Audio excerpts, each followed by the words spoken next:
Hi guys, and welcome to my new YouTube channel. My name is Lauren and I thought I'll jump on here and become part of the YouTube community because I'd like to share with you my journey into motherhood. I'm actually 31 weeks pregnant. I'm a little bit behind in terms of documenting and vlogging and sharing my pregnancy journey, but that will mean I'll be able to create heaps of content for you guys to watch. So my channel will be all about trying to conceive, first, second, third trimester symptoms, how I felt, the highs and the lows, and then you can come follow me into motherhood as well. So a bit about me. I am in my 30s. I live in Western Australia and my background is I'm a nurse. I'm actually on maternity leave at the moment.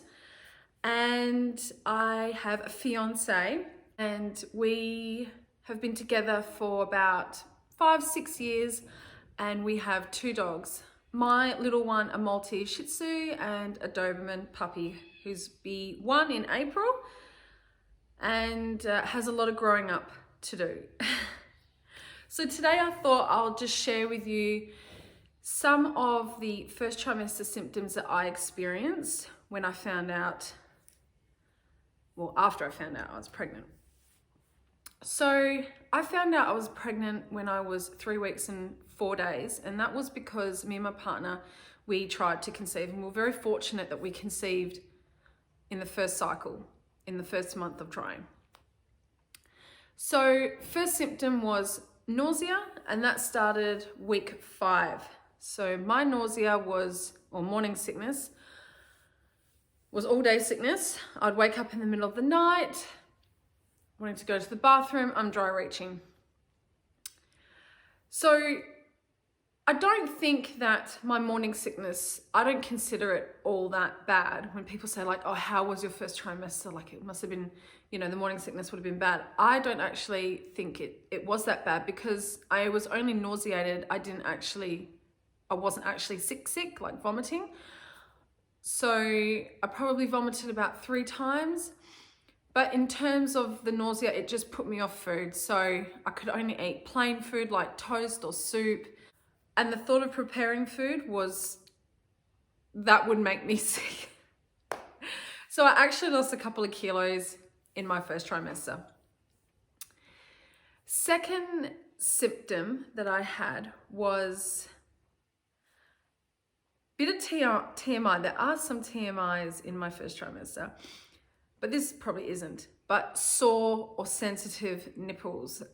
My nipples, you even just had to cast your eyeballs on them and they would hurt. They were so sensitive to the point where I think I cried one time. If you roll over in bed and you knock yourself, or oh my goodness, so sensitive. Even having a shower with the water on you, very sensitive. So I experienced that. The third one, which goes along with the morning sickness, I found, was the fatigue. I was so tired.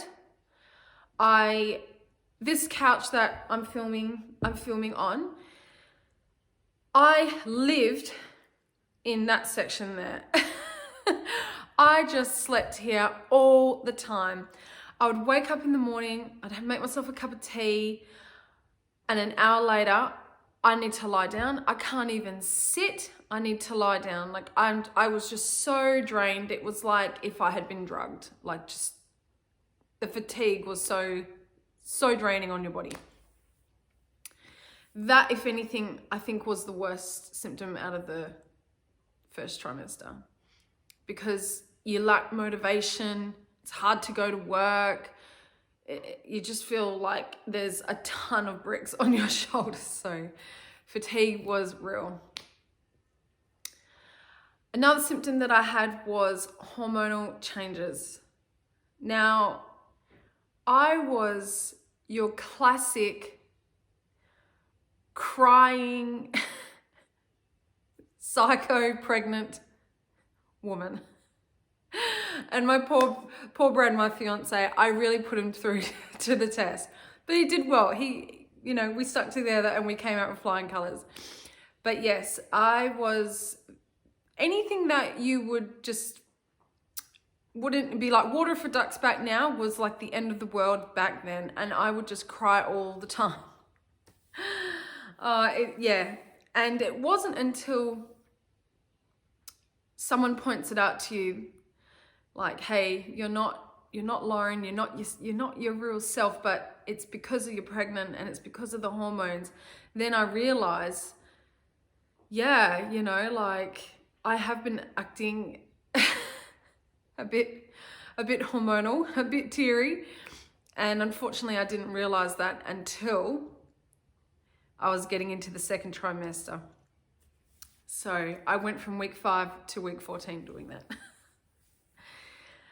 And my last pregnancy symptom, which is TMI, is that along with the hormonal changes, I got thrush.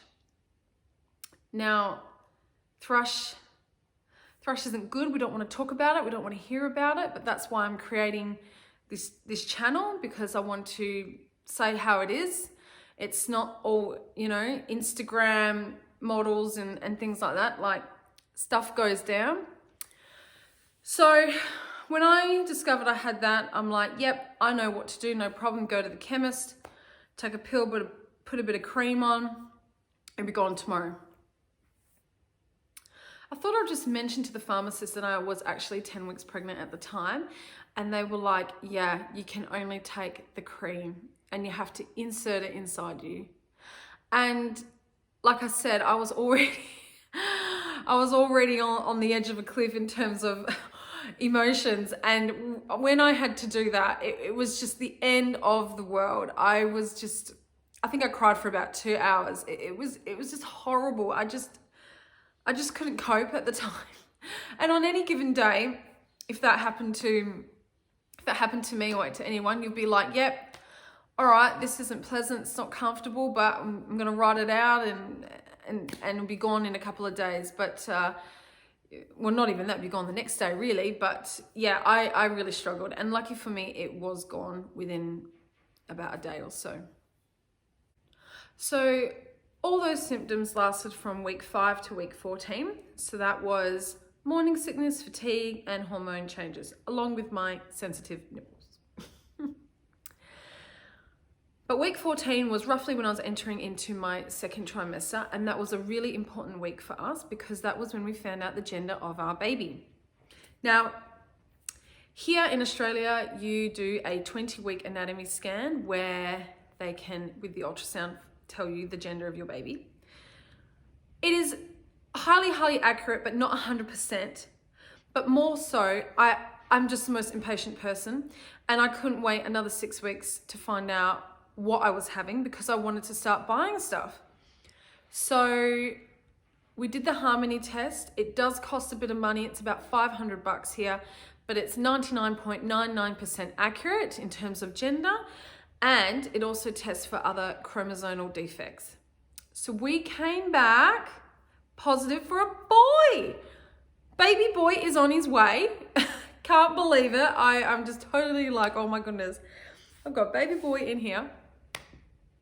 So yes, I will not reveal his name. We do have a name picked out, but I'm getting a name sticker for his room created. So when I do a baby room tour later down the track, when baby is here, can present, I'll reveal the name. We haven't told our friends or family yet, so it's only fair. So yes, very excited, and I cannot wait to do a baby boy haul on all the things that I've got for baby boy. And also Brad is so excited that he is going to be a dad and that he's having a son, because Brad is your typical Australian bloke. He's out in the shed, working on the cars, riding the motorbikes, on the tractor, on the quad, playing the cricket, doing the footy. So he's so excited, and he just can't wait to get our son out there in the shed and helping him on the land. So yes, just so exciting. So that is it really for this first video. I thank you so much for watching if you've made it all the way to the end. If you did enjoy my video today, please give me a thumbs up and a like, and also press the subscription button. That way I know that I'm creating good content and you guys are enjoying my videos, and it will help me to create more videos in the future.